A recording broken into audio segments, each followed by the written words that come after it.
In this video we'll talk about polymorphism. So polymorphism is the most important topic in OOP concept. So let's understand the polymorphism concept. When the behavior changes based upon the situation, that's called polymorphism. Let's understand the polymorphism concept. So it divided into two words, poly and morphism. Poly means many, morphism means behavior. When something behaves differently in different situations, that's called polymorphism. Let's take an example of human. So human behaves differently in different situations. Human behaves differently. Let's take an example. At home, I behave as a brother, I behave as a son. At office, I behave as a colleague, I behave as a senior to some of employees, for junior some of employees, and with friends I behave differently. Let's not talk about that. So single person I am behaves differently in different situations, that's called polymorphic behavior, that is called polymorphism. So in Java we can achieve polymorphism in two ways, that is runtime polymorphism and compile time polymorphism. So this polymorphism divided into two parts, compile time and runtime. So compile time is something when the behavior of a program, behavior of the object defines at the compile time, that is called compile time polymorphism, and the behavior of an object defines when at the runtime, that is called runtime polymorphism, right? So we can say the runtime polymorphism is dynamic polymorphism and compile time polymorphism is static polymorphism. So that compile time polymorphism we can achieve through method overloading, and runtime polymorphism we can achieve through method overriding. For example, let me create a method add that will take two integer number, that will add the value, and another method with same name add, it will take three integer numbers, three argument, that will add the value. This is called method overloading. Inside one class I have created two methods with different parameters, that is called method overloading. And the method overriding is we have to inherit the class from parent class to child class. Let's keep it simple. I have created a class A, and I have created a class B, so that is extending class A. So inside class A I have a method add that is taking two integer numbers, and inside class B I have same as parent class, I have a method add that is also taking two arguments. So this is called method overriding. We are overriding the parent class method inside child class. So let's understand this through an example. Here I have created a class. Let's implement the compile time polymorphism first. I'll create a method public void add, it will take two integer int n1 int n2. Okay, so it will print the addition of two numbers,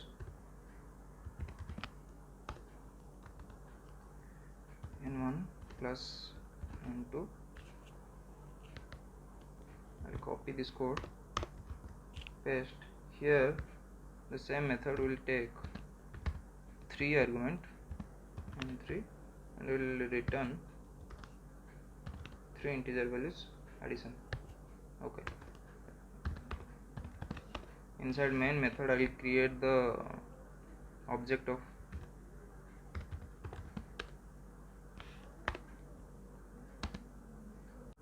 object1 equal to new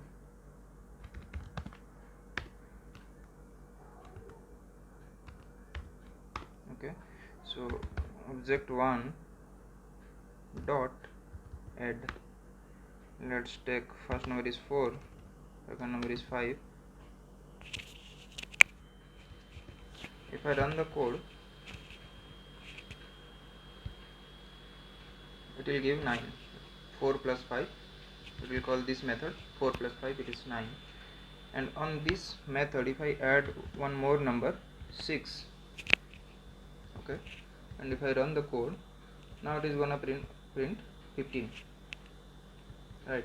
This is calling this method based upon the method argument. It is calling exactly what method it need to be called, right? So this is called method overloading. Here the method names are same but parameters are different, right? This is called compile time polymorphism. Let's talk about runtime polymorphism. Before that, let me clear this code. Okay, let me clear this.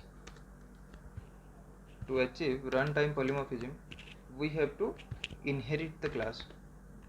We need the inheritance. So here we'll see an example of runtime polymorphism. For that, let me create a class. Let's say parent p. Okay, inside class I'll have a method void show. In this method, it will print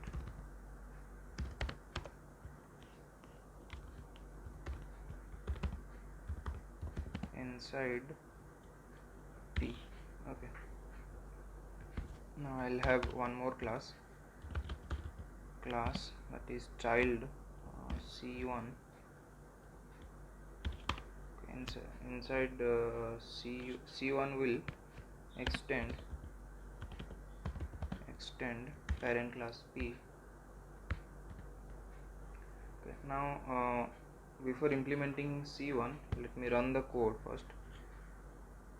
Class p of p equal to new p. I'll create the object of class p and p dot show. Okay, let's run the code inside p, right? So now let me implement the method inside c1. I created the method same as inside parent class, so I'll change it inside c1. Okay, now p equal to, I'll change p equal to new c1. I refer this variable to child class object. So now if I run, if I call the show method p dot show, and I'll run the code. See, first for this line, for line number 15, it is printing inside p, and for line number 18, it is printing inside c1, right? So what is p here? P is the basically p is a variable. It is type of class, parent class p, right? And this variable is holding the object of parent class. This p is holding the object of child class.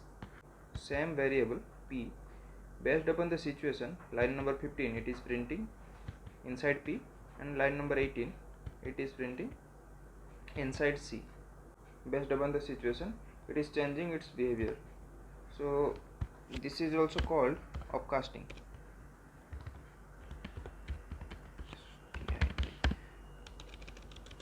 So what is upcasting? When the child class object is stored inside parent class reference, so that is called upcasting. So this is method overriding, that runtime polymorphism.